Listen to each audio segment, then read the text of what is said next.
अस्सलाम वालेकुम। Welcome to my channel Naveed Urdu voice centre.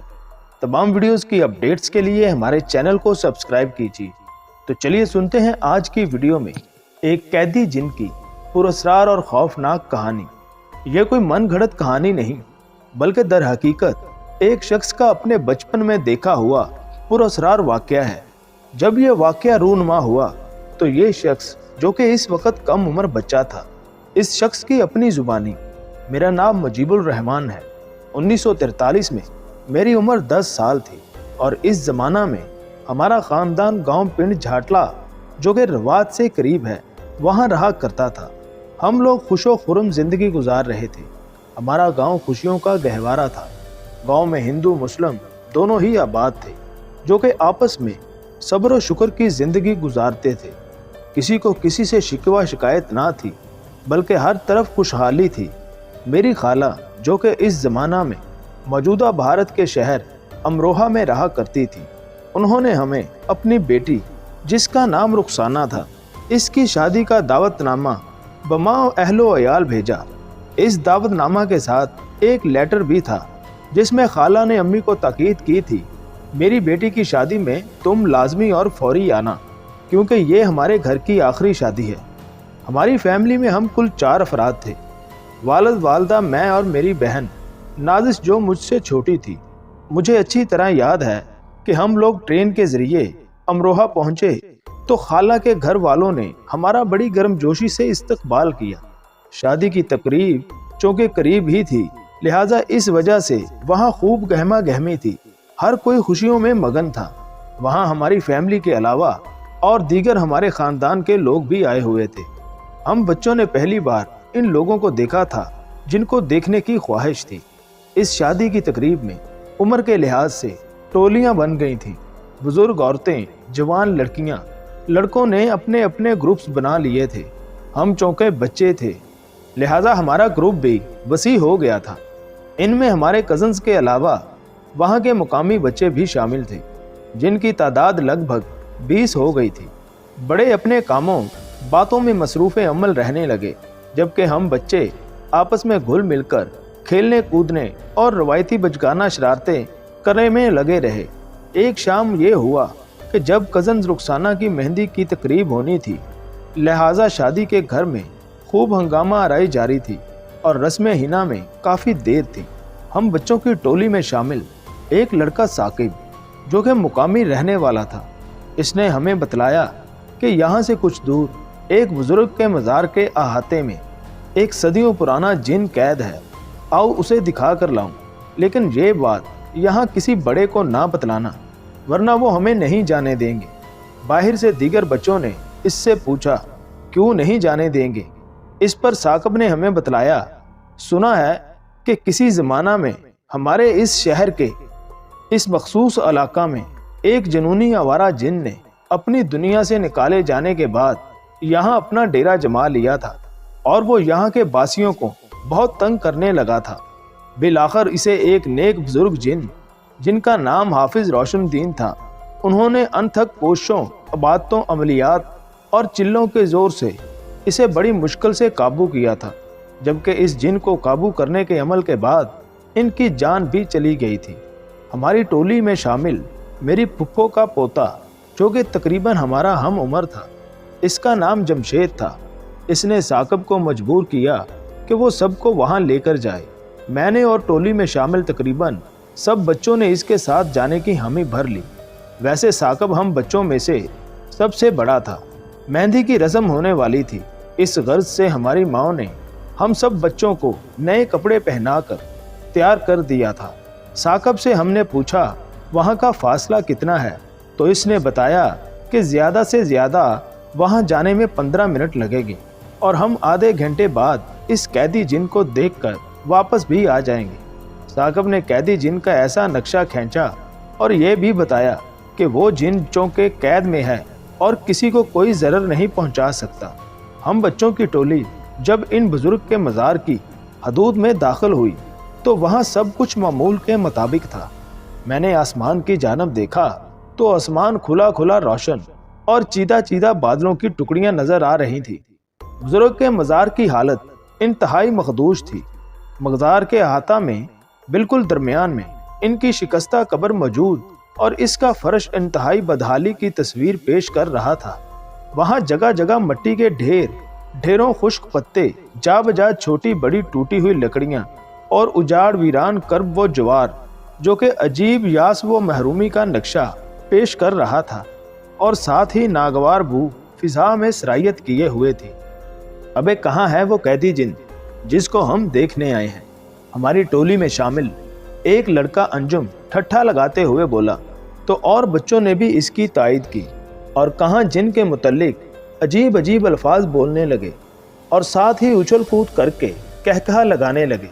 Saqib ने जवाब दिया, इधर ही है, ज़रा मेरे पीछे आओ। हम सारे इसकी पैरवी करने लगे। थोड़ी दूर चलने के बाद हमें वो एक अजीब पुरअसरार वीरान जगह ले गया, जहाँ एक इंतहाई कदीम दीवार के साथ एक कुआं मौजूद था। इस कुएं में एक लंबी जंजीर लटकी हुई थी, जो कि कुएं में गहराई तक नजर आ रही थी। हम सब बच्चों ने बगौर इसे तजस्सुस के आलम में देखा। कुएं की मंडीर पक्की थी। बाहर की जंजीर 1-2 इंच मोटी कील के ज़ेरे असर मिट्टी में काफ़ी नीचे तक दबी लग रही थी। हसीब नामी लड़के ने, जो साकिब का हम उम्र था, साकिब से पूछा, ये मोटी लोहे की जंजीर इस तरह कुएं के अंदर तक क्यों लटकी हुई है? ये सुनकर साकिब फौरन बोला, अरे बेवकूफ़, यही तो इस कैदी जिन की जड़ है जिसे मैं तुम्हें दिखाने लाया हूँ। हसीब ने इसे गुस्से से कहा, तूने हमें बेवकूफ़ बनाया है। ये तो एक आम सी जंजीर है जो कि आम हालत में कुएं के पानी में गिराई गई है। भला इस जंजीर में कोई जिन कैसे कैद हो सकता है? नहीं, मैं सच बोल रहा हूँ। वो जिन जिसे इस जंजीर के जरिए बुजुर्ग ने सदियों पहले बड़ी मुश्किल से कैद किया था। साकिब बोला, लेकिन ये तो एक आम जंजीर है, भला ये कैसे हो सकता है? हसीब बोला, मगर बड़े इसके बारे में बताते हैं कि इस जंजीर के अंदर उन्होंने न जाने कौन सा अमल करके जिन को काबू किया था। सुना है कि इस जिद्दी जुनूनी जिन और इन बुजुर्गों के दरमियान बहुत ज़बरदस्त रूहानी जंग हुई थी कि वो बुजुर्ग बिल आखिर अपना काम करके बजाते खुद इंतकाल कर गए थे। साकिब ने कहा। हसीब तंजिया लहजे में बोला, ये कहानी मुझे खुद साख्ता झूठी लगती है। साकिब ने जवाबन कहा कि अब ये झूठी है या सच्ची, लेकिन बहरहाल मुझे जो मालूम था वो मैंने तुम लोगों को मनो मन बता दी है। और साकिब ने मजीद ये भी बतलाया कि हमारे बुजुर्ग हमें मना करते हैं कि तुम कभी भी यहाँ ना जाना। ये तमाम बातें सुनकर मैंने साकिब से कहा कि मेरा दिल यहाँ घबरा रहा है। 2-3 और साथी बच्चों ने मेरी तायद की। हसीब, जो कि लड़का जुनूनी सा था, इसने आगे बढ़कर कुएं में लटकी हुई जंजीर को जोर जोर से हिलाने लगा और बोला, मैं देखता हूँ कि जिन किधर है। हसीब की बातें सुनकर और दीगर बच्चे इस जंजीर को बगौर देखने लगे और फिर कुएं में झांकने लगे। हसीब मुसलसल जंजीर को हिलाता रहा और फिर थोड़ी देर बाद इस जंजीर को कुएं से बाहर की जानिब खींचने लगा। जंजीर काफ़ी वजनी थी। बहरहाल हसीब ने जोर लगाकर इस जंजीर को आधे कुएं तक खींचा कि अचानक एक जोरदार धमाका हुआ। इसके बाद जंजीर हसीब के हाथ से छूट गई। साकिब ने गुस्से से हसीब से बोला, ये तूने क्या कर दिया? हसीब बोला, यार कुछ नहीं होता, मैंने इसीलिए ये कदम उठाया कि इससे तुम्हारे जाहिल दिलों के अंदर मौजूद फजूल वसवसे निकल जाएं। दोनों एक दूसरे से बहस करने लगे और दोनों में से कोई भी अपनी अपनी दलीलों से हार मानने को तैयार ना था। इसी दौरान अचानक मज़ार के अहाता में ऐसा महसूस हुआ कि जैसे ज़मीन हल्की सी हिल रही हो। किसी ने कहा, ज़लज़ला आ रहा है, भागो यहाँ से। हसीब और साकिब के अलावा हम तमाम बच्चों की हालत दीदनी थी। हम पर घबराहट तारी हो चुकी थी। जिस्म ने पसीना उगलना शुरू कर दिया था। आंखों से वहशत टपक रही थी। दिमाग सनसनाहट से दो चार हो चुका था और दिल की रफ्तार कई गुना बढ़ चुकी थी। हम जब मज़ार की हदूद से निकले तो बाहर खिलाफ़े तवक्को खुशगवार माहौल में खौफनाकियत शामिल हो चुकी थी। और फिर देखते ही देखते नीले आसमान की रंगत सुर्ख आलूद हो गई और फौरी तौर पर गर्द आलूद मट्टी वाला तूफ़ान शुरू हो गया था। और तूफ़ान भी ऐसा कि जिसे देखकर ऐसा लगता था कि जैसे आसमान अपना गुस्सा दिखा रहा हो। साकिब, नासिर और दीगर बच्चों ने जोर जोर से चिल्लाना शुरू कर दिया कि भागो भागो। बहरहाल गिरते पड़ते, मट्टी से अटे हुए बदहाल जब हम शादी के घर पहुंचे तो सबसे पहले हमारी बड़ों ने खूब पिटाई की, डांटा। हमें दोबारा नहला धुलाकर तैयार किया गया।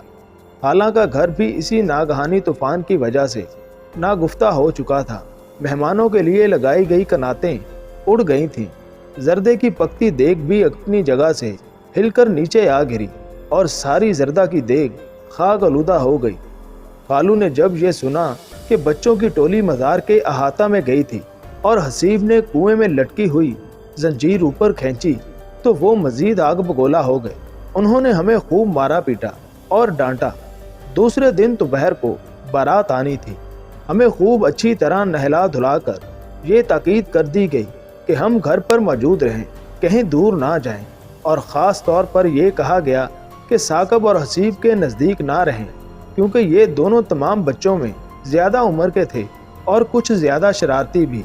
ये दोनों अपने पीछे बच्चों को लगाकर शरारतें करवाते थे। बारात आने में अभी चंद घंटे बाकी थे कि इतने में खबर आई कि साकब अपने घर की छत से गिरकर बेहोश हो गया है। इसकी हालत ख़राब है और लाख कोशिशों के बावजूद भी इसे होश नहीं आ रहा। घर वाले हलकान होकर रो रहे हैं। खालू और दीगर मेहमान इसे देखने इसके घर चले गए। हालांकि घर वाले और दीगर मेहमान पहले तूफान और फिर साकब के गिरने की वजह से नफ्सियाती तौर पर बहुत परेशान थे। ऐन निकाह के वक़्त न जाने किस बात पर खालू की दुल्हा के बाप से लड़ाई हो गई और ये लड़ाई यहाँ तक बढ़ गई कि बारात बगैर रुखसती के वापस चली गई। खाला का इस सदमा से हार्ट फेल हो गया। सारे घर में सफ़े मातम बिछ गई। खाला को दफनाने के बाद जब शाम हुई तो पुरसा करने वाले एक शख्स ने बड़े वज़ौक़ से कहा, हसीब ने बरसों पुराने कैदी जिन को आज़ाद करके इस गांव पर बहुत जुल्म किया है। अब अल्लाह ताला ही हम पर रहम करे। ये सख्तियाँ और बुराइयाँ सब कुछ इस जिन को आज़ाद करने का रद्द अमल है। हम सब शादी की तकरीब में खुश आए थे, लेकिन हमें क्या पता था कि शादी का घर मातम कदा बन जाएगा। हसीब ने बहुत बुरा किया। जंजीर को ऊपर खींचते ही कैदी जिन आज़ाद हो गया और इसने तबाही मचानी शुरू कर दी। अब कोई बंदा खुदा ही हम गांव वालों को इस खबीस जिन से निजात दिला सकता है। बहरहाल आज से हमें हर घर में अजान देनी होगी ताकि इस अमल से जिन दूर रहे, क्योंकि अजान के अमल से अल्लाह ताला बड़े बड़े तूफ़ान को टाल देता है। बाद में हमें पता चला कि इस जिन ने हसीब की ज़िंदगी बना दी थी, इसलिए कि हसीब ने इस जिन को जंजीर ऊपर खींचकर आज़ाद किया था। हसीब बड़ा होकर बहुत नामी ग्रामी कारोबारी इंसान बना और दूसरी तरफ साकिब सारी ज़िंदगी बेसुकूनी का शिकार रहा, जबकि खाला की बेटी की ज़िंदगी भर शादी ना हो सकी। तो जी नाजरीन, कैसी लगी आपको आज की ये कहानी? उम्मीद है कि आपको पसंद आई होगी, और अगर अभी तक आपने हमारा चैनल सब्सक्राइब नहीं किया तो प्लीज़ हमारे चैनल को सब्सक्राइब करके बेल के नोटिफिकेशन को ऑन कर दें ताकि हमारी हर आने वाली वीडियो आप तक बआसानी पहुंच सके। Thanks for watching my channel Naveed Urdu voice centre.